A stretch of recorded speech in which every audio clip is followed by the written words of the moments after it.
High বন্ধুরা, আশা করি তোমরা সবাই খুব ভালো আছো। তো দেখো, আজকে আমরা ক্লাস 12-এর অর্থাৎ দ্বাদশ শ্রেণীর একটা খুবই গুরুত্বপূর্ণ বিষয় ক্ষমতা নিয়ে আজকে আমরা আলোচনা করব। তো এর আগের ভিডিওতে তোমাদেরকে আমি আন্তর্জাতিক সম্পর্ক কি এবং আন্তর্জাতিক সম্পর্কের সঙ্গে আন্তর্জাতিক রাজনীতির পার্থক্য কি এবং আন্তর্জাতিক সম্পর্কের বিবর্তন কিভাবে হয়েছে সেই সম্বন্ধে একটা ভিডিও বানিয়ে দিয়েছি। তো দেখো, আন্তর্জাতিক সম্পর্কের ক্ষেত্রে ক্ষমতার যে ধারণা বা ক্ষমতার যে কনসেপ্ট সেটা খুবই গুরুত্বপূর্ণ। আন্তর্জাতিক আন্তর্জাতিক রাজনীতিতে ক্ষমতা একটা খুবই গুরুত্বপূর্ণ বিষয়। বিভিন্ন দেশের মধ্যে ক্ষমতার একটা খুব বড় স্থান আছে। তো আজকে আমরা দেখো আলোচনা করব মূলত ক্ষমতা কি এবং ক্ষমতার প্রকারভেদ, কত রকমের ক্ষমতা আছে এবং ক্ষমতার দরকার কেন পড়ে। তো সেই সব বিষয় নিয়ে আজকে আমরা আলোচনা করব। তো তোমরা যারা চ্যানেলে নতুন তারা অবশ্যই চ্যানেলকে সাবস্ক্রাইব করে দেও এবং ভিডিও যদি ভালো লাগে তাহলে অবশ্যই লাইক করে দিও। তো চলো আজকের যে মূল বিষয় সেটা শুরু করি।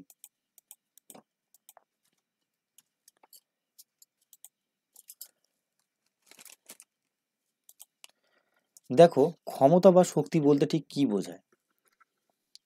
দেখো, ক্ষমতা বা শক্তির সব থেকে ভালো ডেফিনেশন একমাত্র মর্গেনথাউই দিয়েছে। মনে রাখবে, আন্তর্জাতিক সম্পর্কের ক্ষেত্রে মর্গেনথাউ একজন খুবই বড় রাষ্ট্রবিজ্ঞানী এবং আন্তর্জাতিক রাজনীতিতে মর্গেনথাউয়ের বিভিন্ন মতবাদও আছে। তো তোমরা আস্তে আস্তে পড়বে এবং তিনি ক্ষমতা নিয়ে অনেক মতবাদও দিয়েছে। তো দেখো, আগে ক্ষমতার দরকার পড়ে কেন সেটা আগে বলে দিই, যে ক্ষমতার দরকার পড়ে কেন। দেখো, আমরা মানুষ হিসাবে প্রত্যেকে ক্ষমতার জন্য সংগ্রাম করি বা লড়াই করি। আমরা অ্যাজ এ মানুষ অ্যাজ এ হিউম্যান বিং প্রত্যেকে কি করি না, ক্ষমতার জন্য লড়াই করি। কেউ প্রত্যেকটা মানুষ টাকা উপার্জন করার জন্য কষ্ট করছে, কারণ কি, যাতে তার কাছে অর্থনৈতিক ক্ষমতা আসে।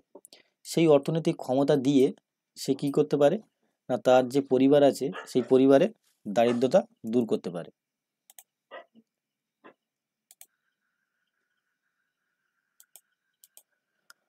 তো বন্ধুরা, অর্থনৈতিক ক্ষমতা আমাদের বিভিন্নভাবে দরকার পড়ে।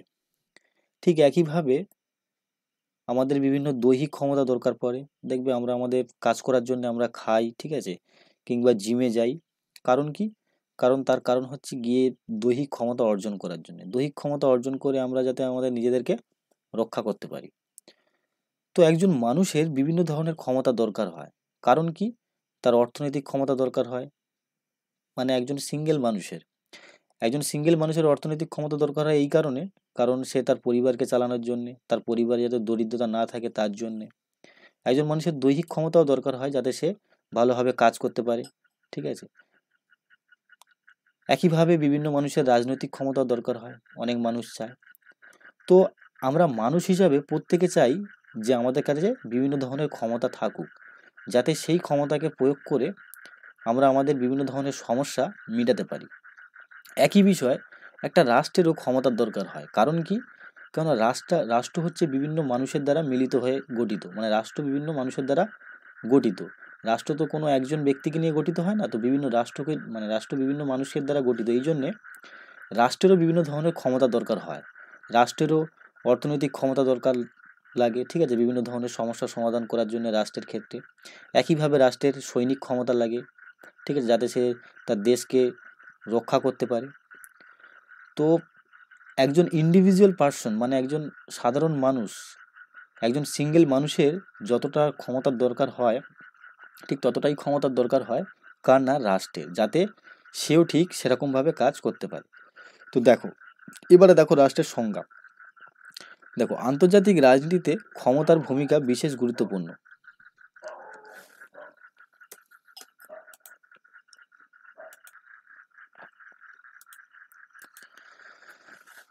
তারপরে দেখো, হ্যান্স মর্গেনথাউ এর মতে ক্ষমতা হলো অন্যের মন ও কাজকর্মের উপর একজন মানুষের নিয়ন্ত্রণ। দেখবে তোমার কাছে যদি অর্থনৈতিক ক্ষমতা থাকে, তোমার কাছে যদি অনেক পয়সা থাকে, তাহলে তুমি অবভিয়াসলি কোনো একজন মানুষের মন এবং কাজকর্মকে অবভিয়াসলি খুব ভালোভাবে নিয়ন্ত্রণ করতে পারো, কিংবা তোমার দৈহিক ক্ষমতা থাকলেও তুমি পারবে, ঠিক আছে। দেখো, তিনি রাজনৈতিক ক্ষমতা বলতে রাষ্ট্রীয় কর্তৃত্বের অধিকারীদের নিজেদের মধ্যে এবং সাধারণভাবে তাদের সঙ্গে জনগণের পারস্পরিক নিয়ন্ত্রণমূলক সম্পর্ককে বোঝাতে চেয়েছেন। মনে রাখবে, ক্ষমতার সংজ্ঞা হন্স মর্গেনথাউ অনেক দিয়েছে, ঠিক আছে, জোসেফ ফ্র্যাঙ্কলিনও দিয়েছে, কিন্তু লাস্টে তোমাদের যে এই সুতরাং বলা আছে, এইটা হচ্ছে ক্ষমতা একদম পারফেক্ট। মানে এটাই যদি ঠিকঠাক করে লেখো তাহলে এটাকেই এখনো পর্যন্ত ক্ষমতার বা শক্তির ডেফিনেশন বলে মানা হয়। তো দেখো, এবার জোসেফ ফ্র্যাঙ্কলিন কি বলেছেন, যে অন্যের মন ও কাজকে নিয়ন্ত্রণ করে কাঙ্ক্ষিত ফল লাভের সামর্থ্যই হলো ক্ষমতা। ক্ষমতা এমন একটা জিনিস যার প্রভাব খুব মানে অনেক বড়, সুদূর প্রসারী হয়, কি বলবো, ঠিক আছে। একজন মানুষের কাছে ক্ষমতা থাকলে তার ক্ষমতার প্রভাব দিয়ে সে অনেক কিছু জয় করতে পারে। যেমন মানে একজন ব্যক্তির যদি বিভিন্ন ধরনের ক্ষমতা থাকে, অর্থনৈতিক ক্ষমতা, দৈহিক ক্ষমতা কিংবা রাজনৈতিক ক্ষমতা, তাহলে সে সেই ক্ষমতা প্রয়োগ করে অনেক কিছুই লাভ করতে পারে। একই বিষয় একটা রাষ্ট্রের ক্ষেত্রেও তাই, ঠিক আছে। আবার দেখো, কার্লস ডয়েস এর মতে আন্তর্জাতিক রাজনীতির প্রেক্ষিতে শক্তি হলো একটি রাষ্ট্রীয়কৃত সামান্য রাষ্ট্রের আচরণকে তার নিজের ইচ্ছা অনুযায়ী নিয়ন্ত্রণ করার সামর্থ্য। তো এখানে কি বলেছে, আন্তর্জাতিক রাজনীতির প্রেক্ষিতে শক্তি হলো একটি রাষ্ট্রকৃত অন্যান্য রাষ্ট্রের আচরণকে তার নিজের ইচ্ছা অনুযায়ী নিয়ন্ত্রণ করার সামর্থ্য। মনে রাখবে, একটা রাষ্ট্রের কাছে যদি একটা মানুষের কাছে যদি বিভিন্ন ধরনের ক্ষমতা থাকে, সে অন্যের আচরণকে নিয়ন্ত্রণ করতে পারে। ঠিক একই ক্ষেত্রে রাষ্ট্রও তাই, তার কাছে যদি ক্ষমতা থাকে, যেমন চায়নার উদাহরণ নিতে পারো। চায়নার কাছে অর্থনৈতিক ক্ষমতার বলে সে পাকিস্তানকে আজ অনেকভাবে নিয়ন্ত্রণ করে। তোমরা দেখবে যে মানে চায়না যা বলে, মানে অ্যাকচুয়ালি যা চায়, পাকিস্তান সেটাই করে। কারণ কি? কারণ চায়নার যে অর্থনৈতিক ক্ষমতা, ঠিক আছে, তাছাড়া অন্য অন্য ক্ষমতারও প্রয়োগ করে, কিন্তু প্রধান যে ক্ষমতা সেটা হচ্ছে অর্থনৈতিক ক্ষমতা। সেই ক্ষমতাকে প্রয়োগ করে সে পাকিস্তানের সেটা রাষ্ট্র, কিন্তু তার আচরণকে খুব ভালোভাবে নিয়ন্ত্রণ করতে পারে, ঠিক আছে। এবার দেখো, সুতরাং বলা যায়, এবার দেখো মোস্ট ইম্পর্টেন্ট এইটা, ক্ষমতা বলতে অন্যকে এমনভাবে নিয়ন্ত্রণ করার সামর্থ্যকে বোঝায় যার মাধ্যমে নিয়ন্ত্রণকারী তার ইচ্ছা মতো কাজ করতে অন্যদের বাধ্য করে, ঠিক আছে। মনে রাখবে, ক্ষমতা এমন এক ধরনের মানে এমন একটা জিনিস বা এমন তার প্রভাব, যে ক্ষমতার বলে অন্য অন্য, ধরো তোমার কাছে কোনো একটা ক্ষমতা আছে, কোনো ক্ষমতা মানে ধরো পয়সার ক্ষমতা আছে, তো পয়সার ক্ষমতা মানে আর্থিক ক্ষমতা তোমার খুব ভালো। তো সেক্ষেত্রে তুমি তোমার আর্থিক ক্ষমতার বলে অনেক কিছু করতে পারো। একজন ব্যক্তির পুরোপুরি আচরণ বদলে দিতে পারো, সেই ব্যক্তির মুখ বন্ধ করে দিতে পারো। সেই ব্যক্তি কাজ করতে চায় না, কিন্তু তাও তুমি তাকে করাতে পারো। কেন? কারণ হচ্ছে অর্থনৈতিক ক্ষমতা। একই বিষয় একজন রাষ্ট্রেরও তাই, মানে বিভিন্ন ধরনের ক্ষমতা, শুধু আর্থিক ক্ষমতা নয়, কূটনৈতিক ক্ষমতা আছে, রাজনৈতিক ক্ষমতা আছে, ঠিক আছে, অর্থনৈতিক ক্ষমতা আছে, সামরিক ক্ষমতা আছে, জনগণের ক্ষমতা আছে। তো বিভিন্ন ধরনের ক্ষমতা যেগুলো আছে, এর সাহায্যে একটা রাষ্ট্র অন্য রাষ্ট্রের আচরণকে পুরোপুরি নিয়ন্ত্রণ করতে পারে। কেন? কেননা সেই রাষ্ট্র অনেক শক্তিশালী। একই বিষয়ে তুমি যদি আমেরিকা যুক্তরাষ্ট্র মানে উদাহরণ নাও, তো আমেরিকা যুক্তরাষ্ট্র তার ক্ষমতার বলে বিভিন্ন রাষ্ট্রের ক্ষমতাকে মানে আচরণকে নিয়ন্ত্রণ করে। অনেক রাষ্ট্র আমেরিকা যুক্তরাষ্ট্রকে ভয় পায়, যার ফলে সেই রাষ্ট্রের যে সার্বভৌমকতা আছে সেটাই ক্ষুণ্ণ করে আমেরিকা মানে কোনো একটা বড় রাষ্ট্রের বিরুদ্ধে যায় না। তো দেখো, এখানে আমেরিকা যুক্তরাষ্ট্রের ক্ষমতা আছে বলেই সেই ক্ষমতার বলে অন্য অন্য রাষ্ট্রকে সে নিয়ন্ত্রণ করতে পারছে, সে নিজের হাতে রাখতে পারছে। এবং সেই রাষ্ট্র যদি নাও চায়, ধরো কোনো একজন শক্তিশালী রাষ্ট্র যদি অন্য রাষ্ট্রকে এমন একটা কাজ করতে বলছে, সে যদি নাও করতে চায়, সে তার ক্ষমতার বলে সেটাকে করাতে পারে, ঠিক আছে। তো এই হচ্ছে ক্ষমতা। তো আশা করি বুঝতে পেরেছো। এবার দেখো ক্ষমতার ক্লাসিফিকেশন, মানে ক্ষমতার শ্রেণী বিভাজন, যে ক্ষমতা ক রকমের আছে। দেখো, আন্তর্জাতিক ক্ষেত্রে ক্ষমতাকে কার নিম্নলিখিত 3 ভাগে ভাগ করেছেন, ঠিক আছে।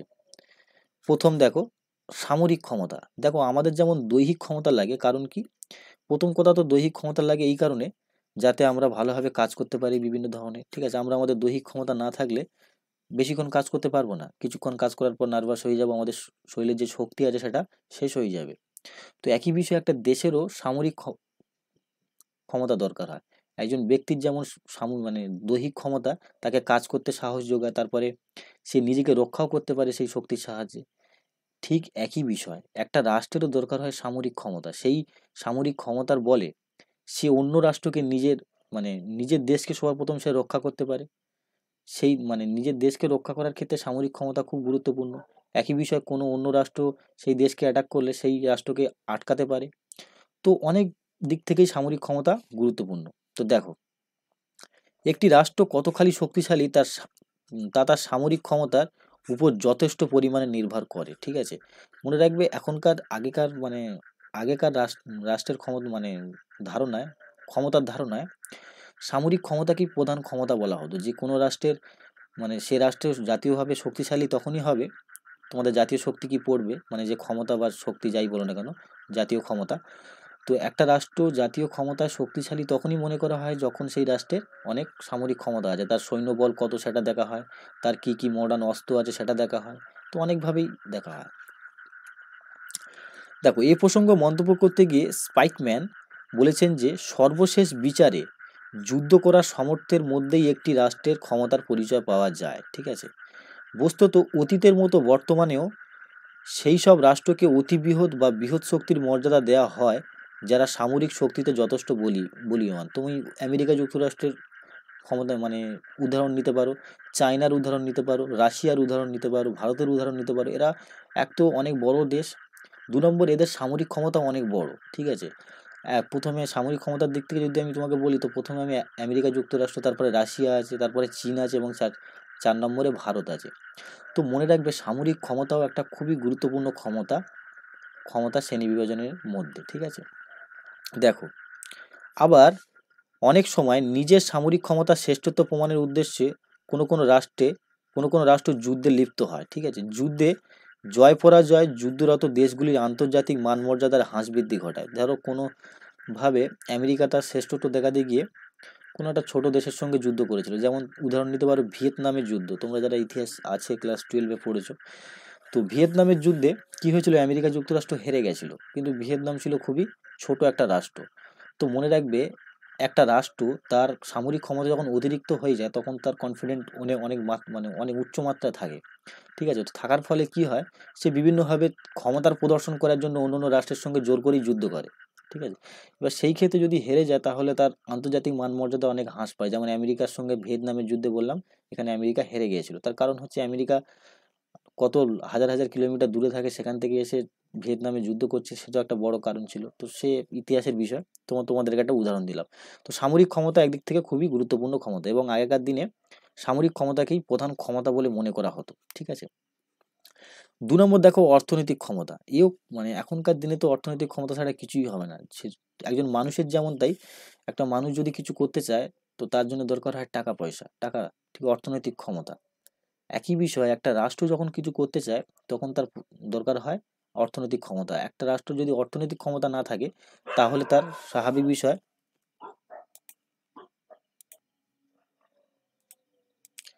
স্বাভাবিকভাবে সামরিক ক্ষমতাও তার থাকবে না। একটা দেশের সামরিক ক্ষমতা পুরোপুরি অর্থনৈতিক ক্ষমতার উপর নির্ভর করে। তোমার যদি অর্থনৈতিক ক্ষমতা না থাকে তাহলে তুমি খুব বড় সামরিক ক্ষমতা দাঁড় করাতে পারবে না। ঠিক আছে, তো দেখো, সামরিক ক্ষমতার মতো অর্থনৈতিক ক্ষমতা অধিকারী রাষ্ট্রগুলি বিশ্ব রাজনীতির গতি প্রকৃতিকে যথেষ্ট পরিমাণে প্রভাবিত করতে সক্ষম। কারণ যথেষ্ট সম্পদশালী রাষ্ট্র সহজেই যুদ্ধ করার ঝুঁকি গ্রহণ করতে পারে। ঠিক আছে, একটা রাষ্ট্রের অনেক পয়সা আছে, তার অর্থনৈতিক ক্ষমতা অনেক বেশি, তো সে সহজেই একটা যুদ্ধে লিপ্ত হতে পারে। কিন্তু একটা রাষ্ট্রের অর্থনৈতিক ক্ষমতা কম, কিন্তু তার একটা পিছনে ভয় থাকবে যে তার অর্থনৈতিক ক্ষমতা কম, সেই জন্য সে যুদ্ধে সব করে লিপ্ত হতে চাইবে না। ঠিক আছে, তাই তারা যুদ্ধের ভয় দেখিয়ে অতি সহজেই অন্য রাষ্ট্রের উপর প্রভাব বিস্তার করতে সক্ষম হয়। ঠিক আছে, সব থেকে বেটার এক্সাম্পল নিতে পারো চায়না।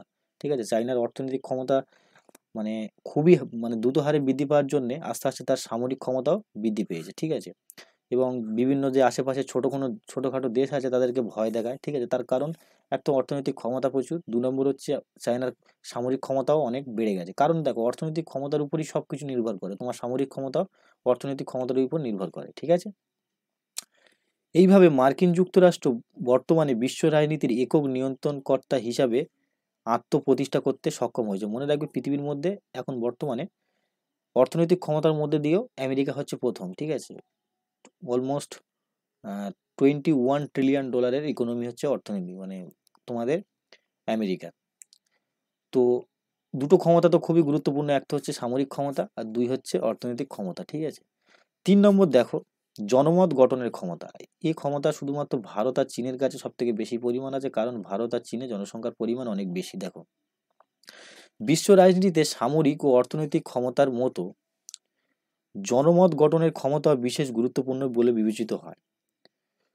প্রতিটি সরকার তার দেশের জনগণের মনোবল বৃদ্ধি ও তাদের ঐক্যবদ্ধ করার উদ্দেশ্যে যেমন প্রচার কার্য চালায়, তেমনি বিদেশি জনগণের সমর্থন লাভের জন্যেও তা করে থাকে। এটা এখন করে দেখে থাকবে যে এখন মানে বিশ্বায়নের যুগে খুব সহজেই মানে অন্য রাষ্ট্রের যে নেতা বা নেত্রী থাকে বা সরকার থাকে, অন্য আরেকটা রাষ্ট্রের মানে একটা রাষ্ট্রের সরকার আর একটা রাষ্ট্রের ক্ষেত্রে জনমত গঠনের ক্ষেত্রে বিরাট বড় ভূমিকা নেয়, ঠিক আছে। এবার দেখো, বিশ্ব জনমত গঠনের ক্ষমতা যে রাষ্ট্রের যত বেশি থাকে, সেই রাষ্ট্র আন্তর্জাতিক রাজনীতিতে তত বেশি নিয়ন্ত্রণ করতে সক্ষম। সুতরাং বলা যায় ক্ষমতা আন্তর্জাতিক রাজনীতিতে রাষ্ট্রসমূহের মর্যাদা নির্ধারণের কেন্দ্রবিন্দু বলে বিবেচিত হয়, ঠিক আছে। মনে রাখবে যে রাষ্ট্রের সব রকমের ক্ষমতা, এছাড়াও আরো অনেক রকমের ক্ষমতা আছে, ঠিক আছে, কিন্তু তোমাদের বইতে এই 3 রকমেরই দেওয়া আছে। তো সেই জন্য 3 রকমেরই আলোচনা করলাম। এছাড়া রাজনৈতিক ক্ষমতা আছে, কূটনৈতিক ক্ষমতা আছে, অনেক ধরনের ক্ষমতা আছে যেগুলো আন্তর্জাতিক রাজনীতিতে দরকার পড়ে। তো আজকের ভিডিও এই অবধি। যদি ভিডিও ভালো লাগে তাহলে অবশ্যই লাইক করো, শেয়ার করো এবং চ্যানেল যদি নতুন হয়ে থাকে তাহলে অবশ্যই সাবস্ক্রাইব করো।